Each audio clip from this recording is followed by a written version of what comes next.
ओम नमः शिवाय। हर हर महादेव। आज कार्तिक मास के कृष्ण पक्ष की अष्टमी तिथि और मंगलवार है।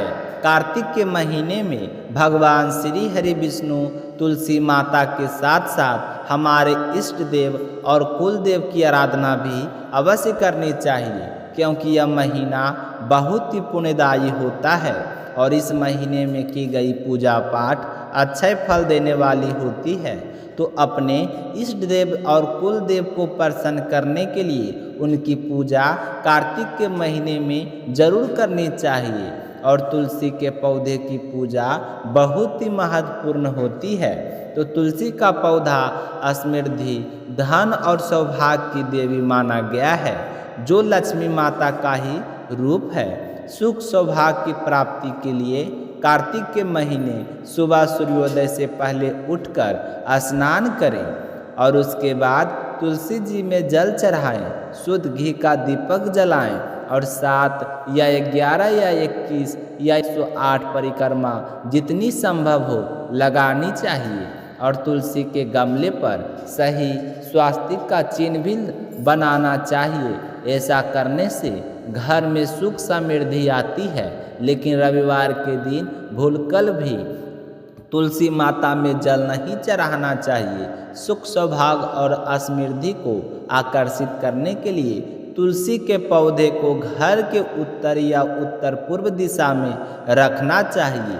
और फिर देवउठनी एकादशी के दिन लाल रंग की चुनरी लाकर तुलसी माता को ओढ़ानी चाहिए। फिर लाल के साल इसे बदलते रहें। जब तुलसी माता को चुनरी ओढ़ाएं तो उनकी डालियां में 2 डालियां के अंदर 2 दिया 4 जितनी आप पहनाना चाहते हैं उतनी लाल रंग की चूड़ियाँ भी पहनानी चाहिए। रोली से तिलक करके मोली बांधनी चाहिए और फिर शुद्ध घी का दीपक जलाकर अपने घर के सुख सौभाग्य की कामना करनी चाहिए। जिस घर में ऐसा किया जाता है उस घर में सुख समृद्धि और शांति आती है।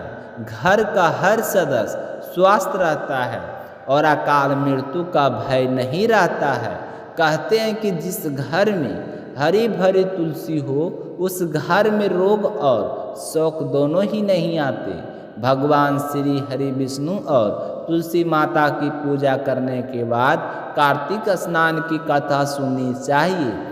उसके साथ साथ तुलसी माता की, लक्ष्मी माता की और श्री हरि विष्णु भगवान की कथाओं को सुनना चाहिए। इस महीने में कीरी नागरा, धरती माता, गौ माता, नवग्रह, 7 वारों की कथा, इस तरह की अनेक कहानियाँ जिन्हें श्रद्धा भाव से सुनना चाहिए।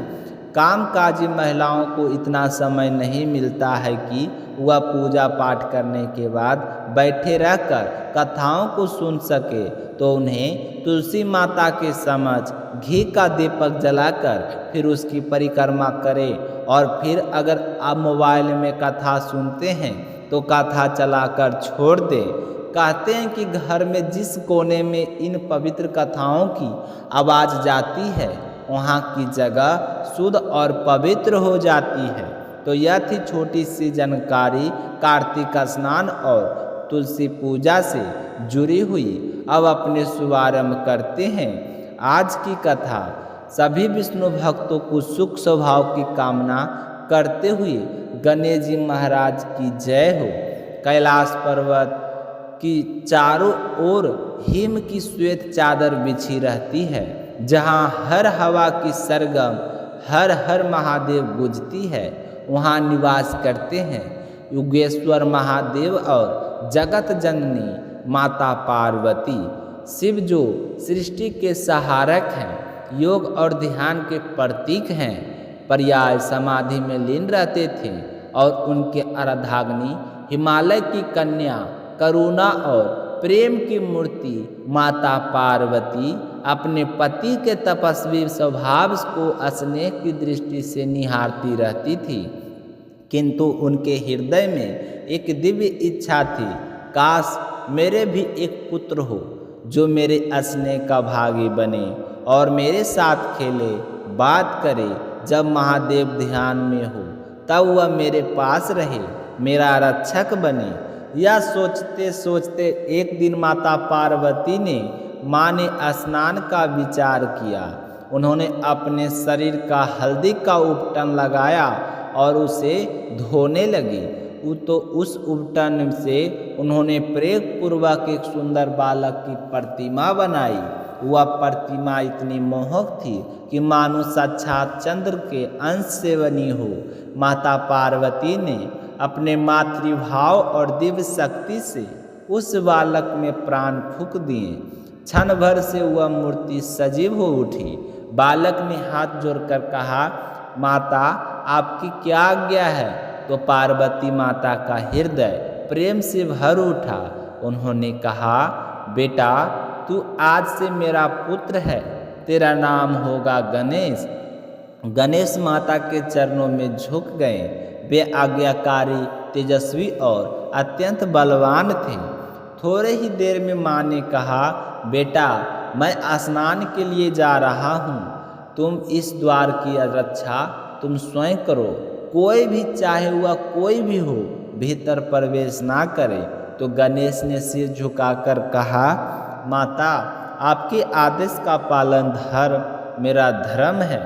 और वे द्वार पर अड़िंग होकर पहरा देने लगे। उतने में क्या हुआ, जब उसी समय शिव जी ध्यान से बाहर निकले। जब वे अपनी भाव की ओर बढ़े तो देखा कि द्वार पर एक अज्ञात बालक पहरा दे रहा है।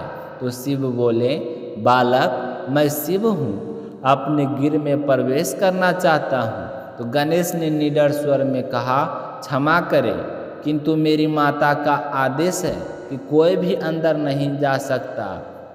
तो शिव जी मुस्कुराए, अरे मैं ही तुम्हारी माता का पति हूँ, यह मेरा घर है। परंतु गणेश डटे रहे, मुझे जो आदेश मिला है मैं उसी का पालन करूँगा, आपको भी प्रवेश की अनुमति नहीं है। यह सुनकर शिव के गण आगे बढ़े और बालक को समझाने लगे, हे बालक, यह तो स्वयं भगवान शिव हैं, इन्हें जाने दो। पर गणेश अडिग रहे। गणों ने जब बल प्रयोग किया तो गणेश ने उन्हें ऐसा परास्त किया कि वे भाग खड़े हुए। तो शिव जी के गण जब घायल अवस्था में लौटे तो उन्होंने सब बताया। तो शिव जी क्रोधित हो उठे। एक बालक ने मेरी आज्ञा को ललकार रहा है। और उन्होंने त्रिशूल उठाया और क्षण भर में उन्होंने गणेश का मस्तक उनके शरीर से अलग कर दिया। जब माता पार्वती स्नान करके बाहर आई तो अपने लाल का निर्जीव शरीर देखकर विलाप करने लगी। उनकी करुण पुकार से सारा कैलाश कांप उठा। माँ पार्वती का शोक क्रोध में बदल गया और उन्होंने अपनी शक्ति रूप धारण की और संपूर्ण सृष्टि का विकराल कंपन होने लगा। देवता, गंधर्व, सिद्ध सब भयभीत हो गए।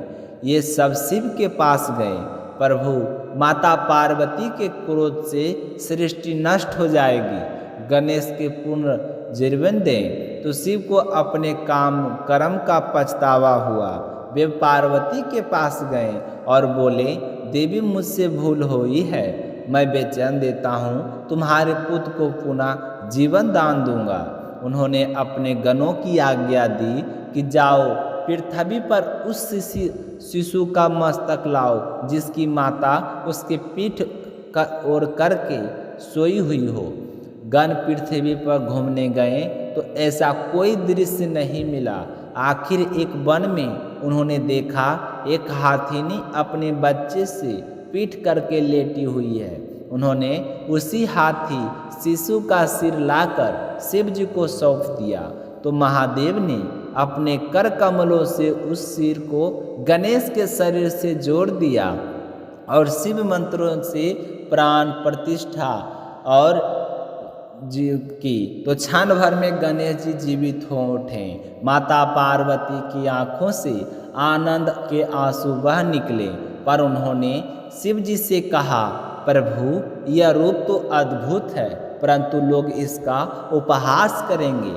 तब शिव जी मुस्कुराए और बोले, देवी यह रूप प्रतीक है ज्ञान का, विवेक का और अदम्य भक्ति का।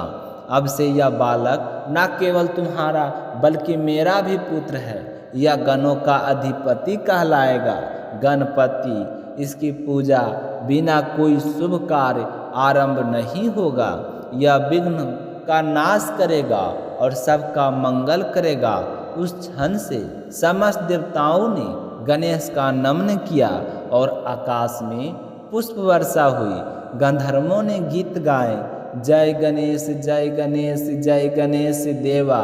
और गणेश जी का हाथी मुख से हमें सिखाता है कि बुद्धि और विवेक ही सच्चा बल है। उनका विशाल उदर संसार की सुख दुख को धारण करने की क्षमता का प्रतीक है। उनकी टूटी दांत हमें याद दिलाती है कि त्याग पूर्णता।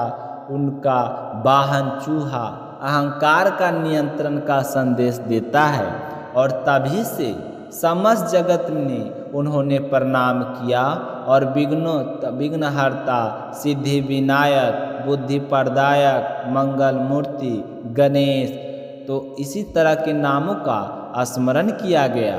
तो बोलिए श्री गणेश भगवान की जय हो। आज तक इतना ही कहानी सुनेंगे, इससे क्या हुआ आगे ये कल की कहानी में सुनेंगे। जय श्री कृष्णा, राधे राधे।